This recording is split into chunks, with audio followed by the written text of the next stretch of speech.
guys, welcome to my channel. My name is ReadingBear and I hope you are ready for some more stories. And today, we'll take a look at some new entitled people content. If you enjoyed my content, please don't forget to subscribe to my channel and post some bear emojis in the comment. And now, let's dive right into the stories. The first story is an entitled people story. My family's history in Michigan goes back generations. We've always loved the great outdoors and the serene beauty of the area. So, when my parents had the chance to buy a piece of land on a hill overlooking a picturesque lake, they jumped at it. It was the perfect spot for a cabin, and they built one there with their own two hands. That cabin became a focal point of our family, and we spent countless weekends and summers there, making memories and enjoying each other's company. As we all grew older and had kids of our own, the cabin became even more important to us. It was a place where we could all gather and spend quality time together, away from the hustle and bustle of our busy lives. And it wasn't just our family that loved the cabin. We started renting it out throughout the year to other families who wanted to experience the magic of the area. But as with any idyllic spot, there were those who wanted to ruin it. In our case, it was the neighbors at the bottom of the hill. They were a couple from out west who had no appreciation for the natural beauty of the area. They tore down the two old cottages on the land they bought and built an ugly modern-looking home that stood out like a sore thumb. They had no sense of community, no respect for the history of the area, and no love for the land. And yet, they had the audacity to ask us to sell them part of our yard. They wanted to build a playground for their kids, and they thought nothing of encroaching on our property to do it. We told them no, of course. Our yard was too precious to us.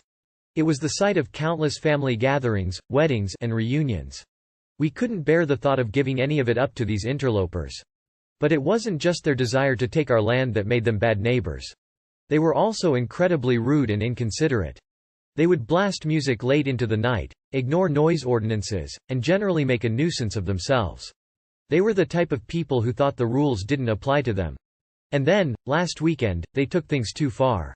My dad got a call from a neighbor who said they saw the bad neighbor up on the hill, walking around our cabin with a group of people my dad didn't recognize. We were all concerned, of course, so my dad did the responsible thing and called the police. He knew a few of the officers from his regular trips to the local watering hole, so they were quick to respond. What they found was shocking. The bad neighbor and her friends were trying to set up a winter park on our property. They had no permission to be there, of course, and when the police confronted them, they lied through their teeth. They said they were in the process of buying the land and that they planned to tear down our cabin to make way for their snowpark. It was ridiculous, of course, but the police didn't take kindly to being lied to. The bad neighbor and her friends were ticketed for trespassing, and the police warned them that they would be liable for any injuries that occurred on our property. They even recommended that we get a restraining order against them. It was a shocking turn of events, and we were all left feeling violated and angry. But it wasn't over yet. When we went up to the cabin to survey the damage, we found evidence that the bad neighbor had been on our property before. She had been smoking on our dock, picking our vegetables from the summer garden. It was a blatant violation of our property rights, and we were all livid. So, we decided to take action. We installed more cameras around the property, not just above the doors and garages. We wanted to have full coverage so that we could catch the bad neighbor if she ever came on our property again. We also talked to a lawyer to see if we could take legal action against her for her repeated trespassing and violations of our property rights. The lawyer advised us to first try and resolve the issue peacefully, so we decided to confront the bad neighbor directly. We went down to her house and knocked on the door. She answered, looking surprised to see us there. We calmly explained to her that we had evidence of her repeated trespassing on our property, and that we were not going to tolerate it any longer. We told her that if she ever set foot on our property again, we would take legal action against her. The bad neighbor didn't seem fazed by our warning. She simply shrugged and said that she didn't think we were being fair. She said that she and her family had just moved to the area and were trying to make a life for themselves. She didn't understand why we were being so protective of our property, especially since we weren't there all the time. We tried to reason with her, but it was clear that she wasn't going to change her mind. She was determined to get what she wanted, no matter who she hurt in the process. It was a frustrating and disheartening experience, and we left feeling even more angry and violated than before. But we didn't give up. We continued to monitor our property, and we made sure to keep in touch with our neighbors to keep them informed of the situation. We even started a neighborhood watch program to make sure that everyone was on the lookout for any suspicious activity. And then, one day, we got the news we had been waiting for. The bad neighbor had sold her property and was moving out of the area. It was a huge relief, and we all breathed a sigh of relief. We knew that we could finally relax and enjoy our property without having to worry about her constantly encroaching on it. It was a happy ending to a stressful and frustrating situation, and we all felt like justice had been served. We learned a valuable lesson about the importance of standing up for our rights and protecting what was important to us. And we knew that we would never let anyone take our property for granted again. The next story is titled Leave the Floor Wet? Alright, enjoy your rotten wood. Back in the early my mother, 40, worked as a cleaner for a couple places and took me, 13, with her to help. One place we worked for was the only real estate place in town. We cleaned up before the people who worked there got in. When I started there it was small and somewhat dirty. Old smelly cubicle partitions in faded brown, off-color walls, ingrained dirt in the linoleum. We cleaned and I literally couldn't tell the difference after we were done, except the mirror in the washroom not having any spots on it and the floor being wet from the fresh mopping. Then the town started becoming a cottage town and it is decided that they will move to a nicer place. Cottagers might find the griminess a little off-putting. New place had a bit more space. Brand new blue cubicle partitions, newly painted walls that still smelled the first day I cleaned in there, and a cheap hardwood panel floor. That floor was a bit of a problem. See, before, when we mopped, we would just leave the water to dry on the linoleum. We could do that because we got there at approximately 630 H and they opened at 730 H. The place was small enough that it was mopped by around 700 H before we left and would be mostly dry by the time people arrived. If we did the same thing for this cheap wood floor, my mother was worried we would have water seep into the cracks between the wood panels and rot them. So, a new method for mopping was devised. First I dunk the mop, then wring the mop lightly, mop up, wring the mop again but fully this time, and then mop up as much of the excess water as possible. This new method actually visibly got a lot more water off the floor. By the time we left, some of the earlier mopped areas would look mostly dry. Good solution, Mom. Couple weeks into the new place my mother gets contacted by the manager and a new order comes in that we are not to dry the floor. I asked if she explained why we dried it. She had. I found this order a bit baffling at the time and it only occurred to me today the reason why he ordered this. The manager got in earlier than everyone else at about 715 H, so I actually saw him a few rare times when we ran late. The old floor would have still been visibly wet in the old place when he got in. The new floor was now dry when he got in. Ipso facto we must have decided to skip mopping to leave early. Even though I didn't understand at the time that he thought we weren't doing our job, I, of course, found this new order stupid. I thought, he wants the floors wet when he gets in? Fine. Cue malicious compliance. You see, I did the mopping while my mom cleaned the washroom because I was young strapping lad, and she was mom, so I did what she said. I now had a standing order from the boss to leave a wet floor and, by gum, it was going to be sopping. From that day forth not only did I not dry the floor, but I also now didn't even wring the mop after dunking it. I dipped it in the water and just let water slop off of the mop as I pulled it directly out of the bucket. There was no way this was going to dry before he got in. Probably not for an hour after he got in either. 2 weeks after I started doing this, lo and behold, the wood paneling is already starting to separate at the seams. Dirt is accumulating between tiles. It proves impossible to remove. I was a bit shocked at the time at how fast that had happened. 4 weeks into the new mopping routine the floor was rotting. Was my mother psychic or what? It was apparently very cheap fiberboard with a paper-thin plastic, wood grain pattern on it. I would have guessed a laminate, wood grain, on top of semi-waterproof fiberboard if you'd asked me 4 weeks ago. The floor now had visible divots and lines where the plastic paper sank into the deteriorating wood underneath. These trapped dirt in them as well. How classy. The floor, not even 2 months after they had moved into the new place, was even worse than the old beat-up linoleum one. At this point I asked my mother if we should start drying the floor, and wouldn't you know it, she had already asked. The answer was no. Leave it wet. Baffling. We cleaned there for another month or so. I barely felt safe walking on the floor as it was a now tripping hazard with warped parts popping up. It was also disintegrating. Splinters of wood would pop off every time I swept.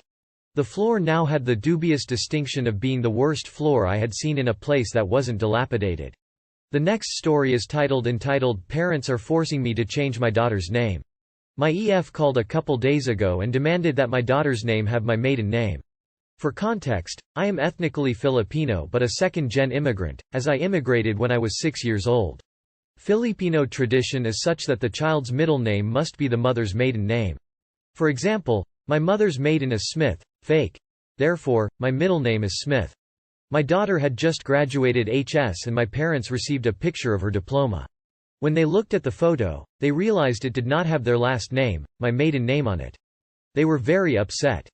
Given that me and my husband are culturally American but ethnically Filipino, husband is like half, we decided to give her a new name for her middle name and have her hold her father's last name. I was also forced to have a hyphenated last name.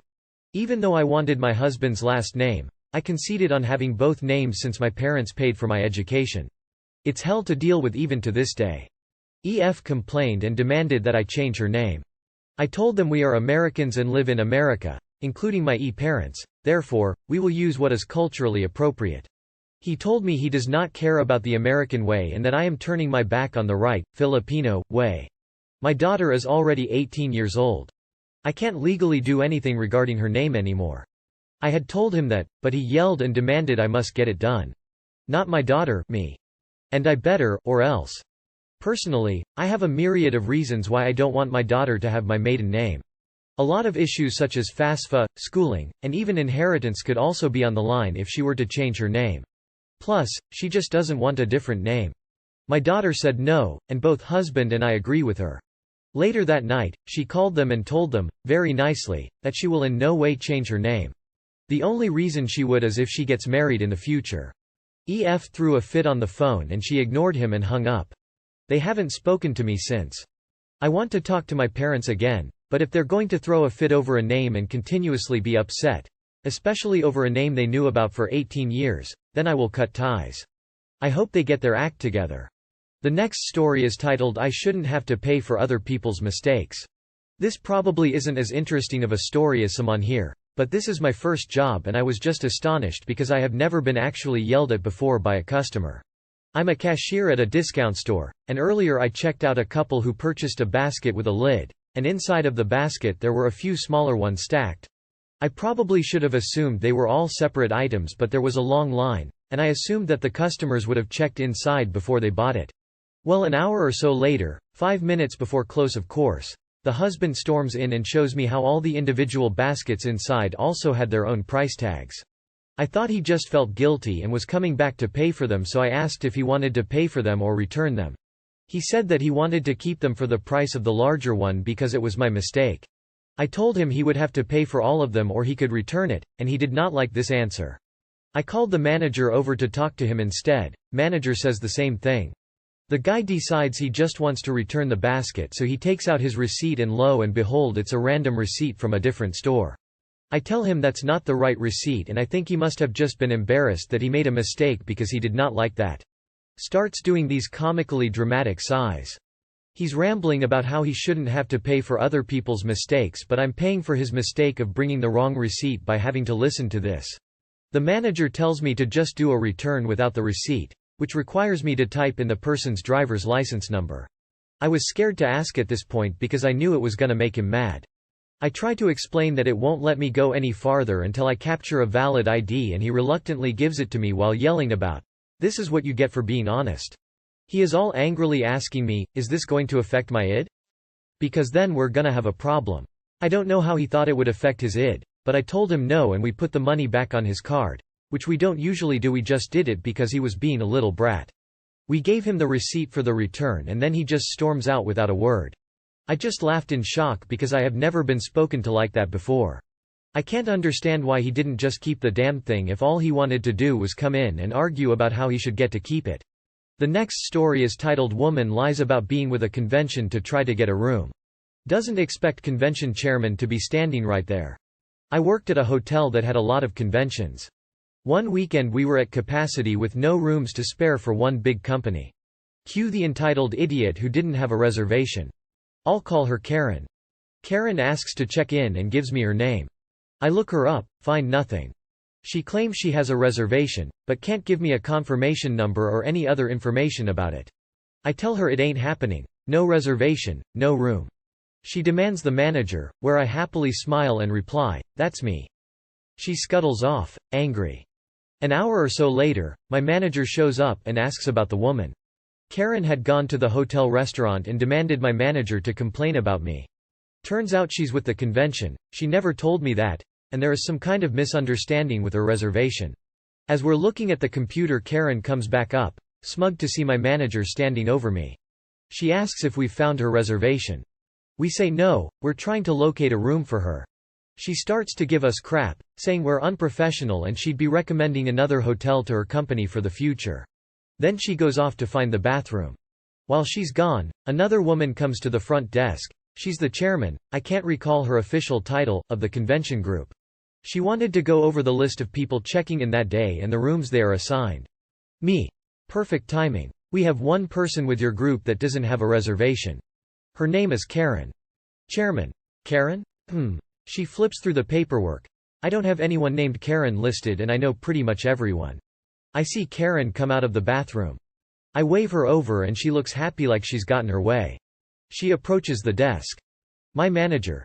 Karen, I assume you know Chairman? She's not finding your name on the list for rooms. Chairman. I'm sorry, we've never met. You're with, company name. Karen's eyes get all wide. She says, oh no. Not that company, the other convention this weekend. Me. We only have one convention here this weekend, Karen.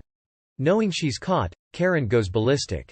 She demands, are you calling me a liar? Yeah. But we all just stand there and look at her. My manager.